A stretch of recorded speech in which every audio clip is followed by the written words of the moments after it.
السلام علیکم ورحمۃ اللہ وبرکاتہ۔ ریڈیو HDF میں خوش آمدید۔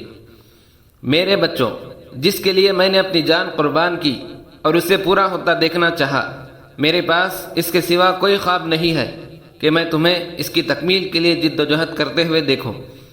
یہ الفاظ ہیں اس بہادر شہید اشفاق اللہ خان کے، جس نے مادر وطن کی آزادی کے لیے اپنی جان کا نذرانہ پیش کیا۔ وہ 22 اکتوبر 1900 عیسوی کو شاہجہاں پور میں شفیق اللہ خان اور مہر النساء کے ہاں پیدا ہوئے۔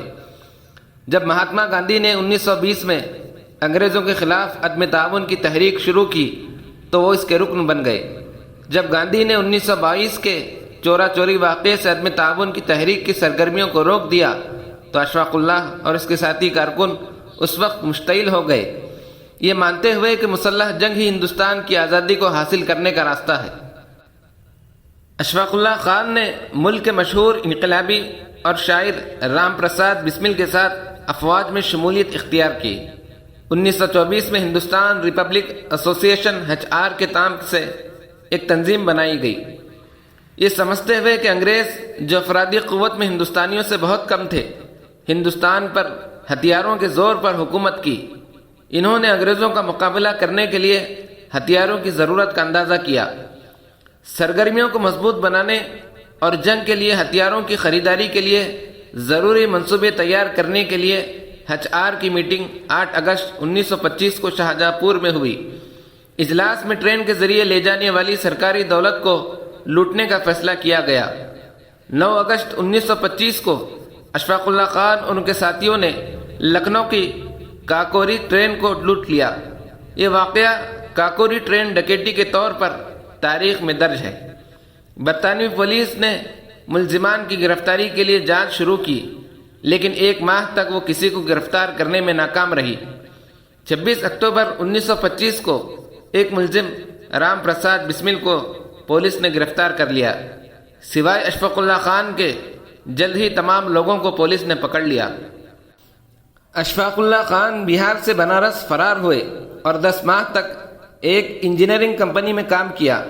ہندوستان سے باہر جا کر انجینئرنگ کی تعلیم حاصل کرنے کے بعد انہوں نے آزادی کی جنگ میں شامل ہونے کا فیصلہ کیا اور دلی چلے گئے۔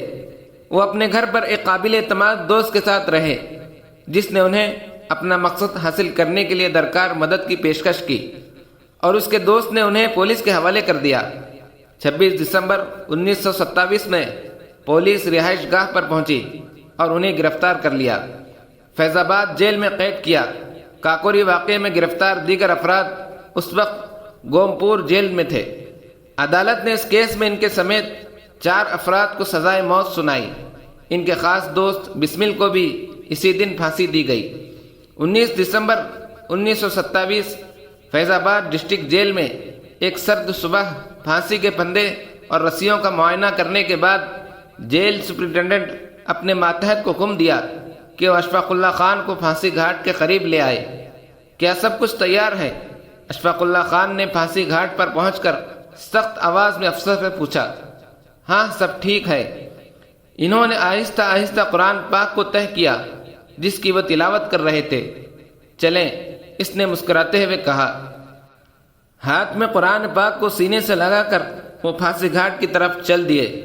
انہوں نے پھانسی کے تختے کو بوسہ دیا اور بلند آواز سے کلمہ شہادت پڑھا اور اپنے ملک کے لیے شہید ہو گئے۔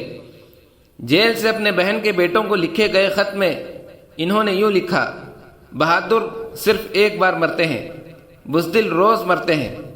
مجھ پر اپنے ملک سے محبت کا الزام ہے، اس کے لیے مجھے موت کی سزا سنائی گئی ہے۔ میری بس یہی خواہش ہے کہ آپ دونوں میری موت کے بعد میرے مقدمے کی کارروائی کو پڑھنے اور سمجھنے کی میری خواہش پوری کریں، تب آپ سمجھ جائیں گے کہ میں مسلمان ہونے کے ناطے اپنے ملک سے کتنی محبت کرتا تھا۔ آئیے ہم عہد کریں، اشفاق اللہ خان جیسے جنگجوؤں، علماء کرام اور عام لوگوں سمیت ہزاروں لوگوں کی قربانیوں سے حاصل ہونے والا یہ ملک اور اس کی آزادی کبھی کسی کے آگے سر نگو نہیں ہونے دیں گے۔